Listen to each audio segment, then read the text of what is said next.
70ാമത് Nehru trophy വള്ളംകളിയുടെ ഔദ്യോഗിക ഉദ്ഘാടനം അല്പസമയത്തിനകം നടക്കും. ചെറുവള്ളങ്ങളുടെ ഹീറ്റ്സ് മത്സരങ്ങളാണ് ആദ്യം നടന്നത്. ഉദ്ഘാടന സമ്മേളനം മന്ത്രി PA മുഹമ്മദ് റിയാസിന്റെ നേതൃത്വത്തിൽ നടക്കും. നെഹ്റു പ്രതിമയിലെ പുഷ്പാർച്ചനയോടെയാണ് ഉദ്ഘാടന പരിപാടികൾ ആരംഭിക്കുക. മന്ത്രി P. പ്രസാദ് ചടങ്ങിൽ അധ്യക്ഷത വഹിക്കും. 9 വിഭാഗങ്ങളിലായി 74 വള്ളങ്ങളാണ് ഇക്കുറി നെഹ്റു ട്രോഫിയിൽ മാറ്റുരയ്ക്കുന്നത്. ഉദ്ഘാടന സമ്മേളനത്തിനു ശേഷമാകും ചുണ്ടൻ വള്ളങ്ങളുടെ ഹീറ്റ്സ് മത്സരങ്ങളും ചെറുവള്ളങ്ങളുടെ ഫൈനൽ മത്സരങ്ങളും നടക്കുക.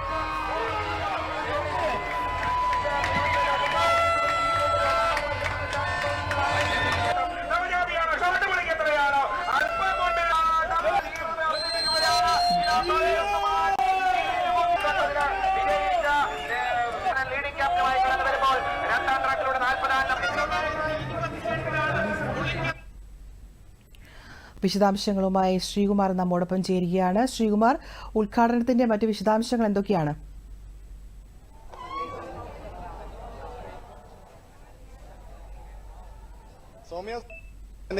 ആവേശ കൊടുമുടിയിലാണ് പുന്നമടയുടെ തീരങ്ങളും.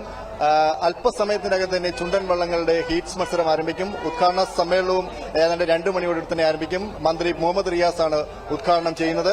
എന്തായാലും രാവിലെ 10 മണി മുതൽ തന്നെ ഇങ്ങോട്ട് ഒഴുക്കായിരുന്നു, പ്രവാഹമായിരുന്നു. കേരളത്തിനകത്തും പുറത്തു നിന്നുള്ളവരും വിദേശികളടക്കമുള്ളവരുടെ വലിയൊരു പ്രവാഹം നമുക്ക് കാണാൻ സാധിക്കും. നമുക്ക് പൗര്യനിലാണ് നിൽക്കുന്നത്. പൗര്യനിലൊക്കെ ഇപ്പം തന്നെ നിറഞ്ഞു കവിഞ്ഞിരിക്കുകയാണ്. എന്തായാലും ഈ പറയുന്ന അഷ്ടമുടിയുടെ തീരങ്ങളെ ആവേശം കൊള്ളിച്ചുകൊണ്ടാണ് ഹീറ്റ്സ് മത്സരങ്ങൾ ആരംഭിക്കാൻ പോകുന്നത്. അത് പഴമയുണ്ട്, പുതുമയുണ്ട്, ചരിത്രമുണ്ട്.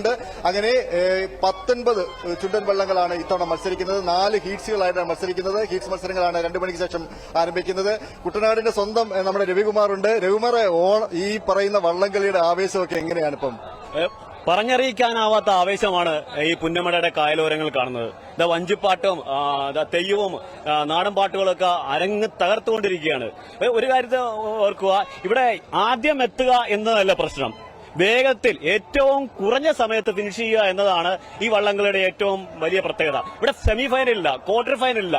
ആദ്യം വേഗത്തിൽ ആരെത്തുന്നു, ഏറ്റവും കുറഞ്ഞ സമയത്ത് ഫിനിഷ് ചെയ്യുന്ന 4 ചുണ്ടൻ വള്ളങ്ങളാണ് ഫൈനലിൽ മത്സരിക്കാൻ യോഗ്യത നേടുന്നത്. അതുകൊണ്ട് ഏറ്റവും കുറഞ്ഞ വേഗത്തിൽ എത്തുക എന്നതാണ് ചുണ്ടന്മാരുടെ ലക്ഷ്യം. ശരിക്കും വേഗതയാണ് ഏറ്റവും പ്രധാനപ്പെട്ട കാര്യം. നേരത്തെ പറഞ്ഞതുപോലെ തന്നെ കരിനാഗങ്ങളെ പോലെ ചീറിപ്പാഞ്ഞു വരുന്ന ചുണ്ടൻ വള്ളങ്ങൾ, അത് മനോഹരമായ കാഴ്ചയാണ്.